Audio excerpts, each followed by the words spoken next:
Assalamualaikum warahmatullahi wabarakatuh. Kami dari kelompok 6 akan mempresentasikan hasil tugas 3 analisis multivariat case A. Sebelumnya, saya Nasiwa Almasa Zatri dengan NIM 1206220012. Dan saya Rafiatun Nadifa dengan NIM 1206220025. Saya akan masuk ke studi case. Di sini kami memperoleh studi case dengan case A, yaitu Prodi Sains Data Telkom University Surabaya memiliki gagasan untuk meningkatkan nilai eksak pada mata kuliah probabilitas dan mata kuliah statistika dengan minimal rata-rata B. Hal ini dilakukan survei kepada DS02 untuk mengetahui nilai rata-rata berada di interval berapa, sehingga dosen Prodi DS dapat mengetahui dan meningkatkan nilai mahasiswa di mata kuliah probabilitas dan mata kuliah statistika dan ambil sebanyak 25 sampel. Selanjutnya masuk ke data Excel.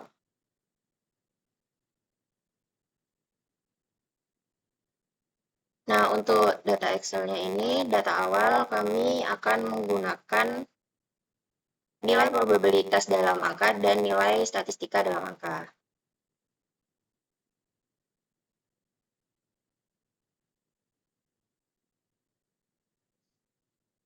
Dan untuk sampel yang kami ambil yaitu 25 dari 37 populasi. Dan sampel kami ambil dari sampel teratas.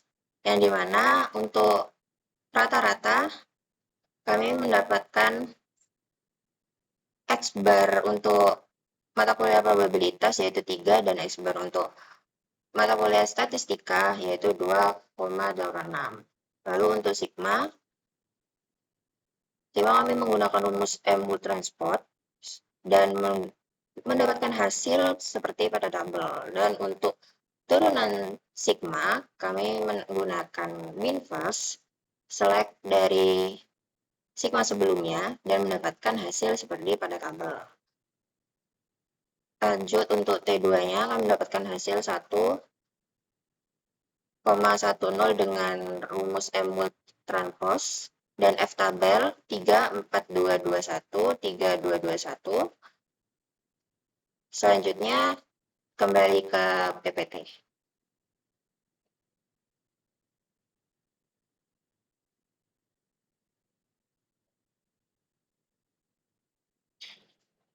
Untuk uji hipotesis, di mana diketahui alfanya 0,05, N atau sampelnya 25, dan nilai P 2. Hipotesis yang kami dapatkan untuk X bar-nya 3 dan 2,86, dan untuk sigmanya seperti yang saya jelaskan pada tabel Excel sebelumnya. Masuk ke uji statik di mana T2 dengan rumus N mu min mu 0 transpose turunan S kali mu min mu 0 dengan hasil T2 0,89. Untuk masuk daerah penolakan dengan aturan tolak 0 apabila T2 lebih dari N-1 kali P per N-P. F tabel dengan selang kepercayaan 0,05 yang dimana 3,4221 dengan hasil 7,1417. Karena 0,89 kurang dari 7,14, maka keputusan yang kami dapat yaitu gagal tolak 0 pada tingkat signifikansi 5%. Hal ini berarti satu atau lebih rata-rata tidak berbeda dari nilai yang dihipotesiskan. Dengan kata lain, nilai eksak mata kuliah probabilitas maupun mata kuliah statistika sama dari nilai rata-rata B. Selanjutnya, untuk soal buatlah confidence region untuk mengetahui wilayah interval kepercayaan.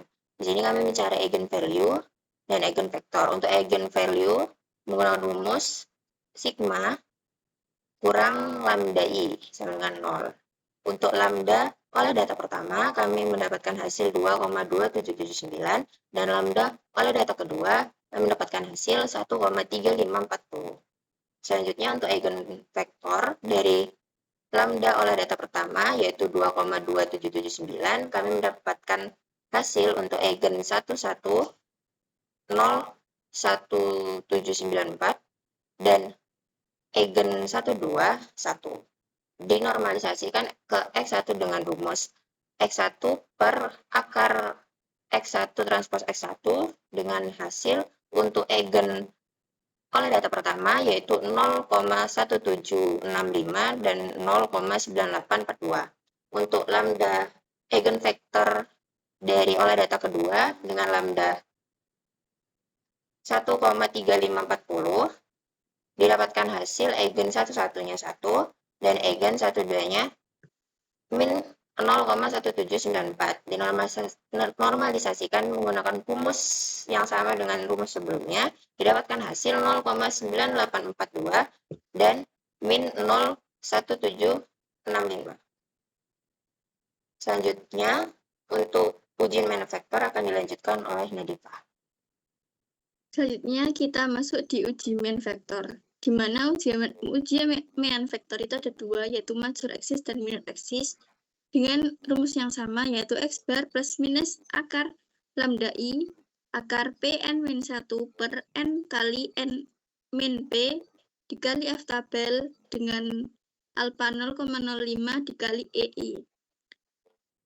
Sehingga major axis, untuk mendapatkan major axis itu kita masukkan rumus dengan nilai lambda 1 dan eigen 1 sehingga mendapatkan hasil 3,1423 dan 3,6532 serta 2,8577 dan 2,0668.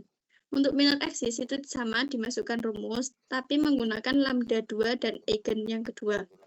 Sehingga mendapatkan hasil 3,7932 dan 2,7178 serta 2,2068 dan 3,0022.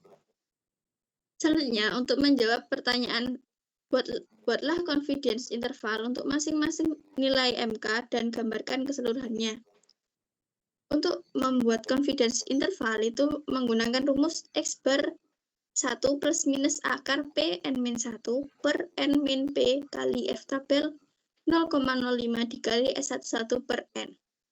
Sehingga didapatkan mata kuliah probabilitas sebesar 3,000 plus minus 0,6285 dan mata kuliah statistika itu 2,860 plus minus 0,8015. Next itu visualisasi elips. Dari grafik di samping itu didapatkan bahwa mu0 itu berada di dalam elips confidence region, sehingga keputusannya adalah gagal tolak H0. Terus, ada juga pada interval confidence, titik mu0 itu berada di dalam interval confidence, sehingga gagal tolak H0. Dari kedua, sebenarnya ada dua tabel, tapi yang kita masukkan hanya satu. Jadi, dari kedua grafik confidence region dan confidence interval itu sama-sama didapatkan keputusan yaitu gagal tolak H0. Kesimpulannya adalah selengkap pertanyaan untuk mata kuliah probabilitas itu memuat nilai rata-rata yang dihipotesiskan. Sementara mata kuliah statistika tidak terlihat jelas memuat nilai rata-rata yang dihipotesiskan, baik menggunakan metode T2 interval maupun Bonferroni. Hal ini mengindikasikan bahwa mata kuliah probabilitas itu lebih konsisten dengan ekspektasi prodi sains data daripada mata kuliah statistika. Untuk meningkatkan nilai mata kuliah probabilitas dan mata kuliah statistika itu dengan minimal rata-rata B, dosen prodi sains data perlu memperhatikan mata kuliah statistika karena banyak mahasiswa yang menghadapi kesulitan dalam materi perkuliahan tersebut.